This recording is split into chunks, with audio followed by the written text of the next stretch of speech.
الفيديو للبعض، وأتمنى ناخذ الموضوع بجدية أكثر، لأن الموضوع جدا مقرف بصراحة. مبدئيا خلونا نتفق، أني لا جاي أريد أخوفك ولا أريد أقول لك إنه الله بس عذاب ونار شديد العقاب، لأن أصلا أنت كلنا تعرفن، بس جاي أذكرك أنت من تكن حتى تكفر برب العالمين. أطفال وشباب نشوفهم يكفرون وكأنما الكفران شي طبيعي. أقسم عليك بالله تخيل الموقف، تخيل من تكفر يهتز العرش وعزرائيل اللي هو ملك الموت بنفسه يريد يجي ياخذ روحك، بس أنت بمن كفرت؟ كفرت برب أرحم من أمك عليك، ومع ذلك رب العالمين اعطاك فرصة وفرصة وفرصة.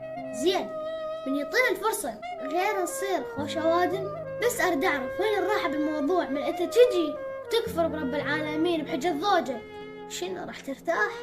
لا مشتبه، تعال أنا أدليك بالراحة إن الضوج بدل ما تكفر ارفع على أيديك واحكي اللي بقلبك، وصدق راح يدرس قلبك طمأنينة وينور دربك. أنا مهيمن، أصدقائي يسموني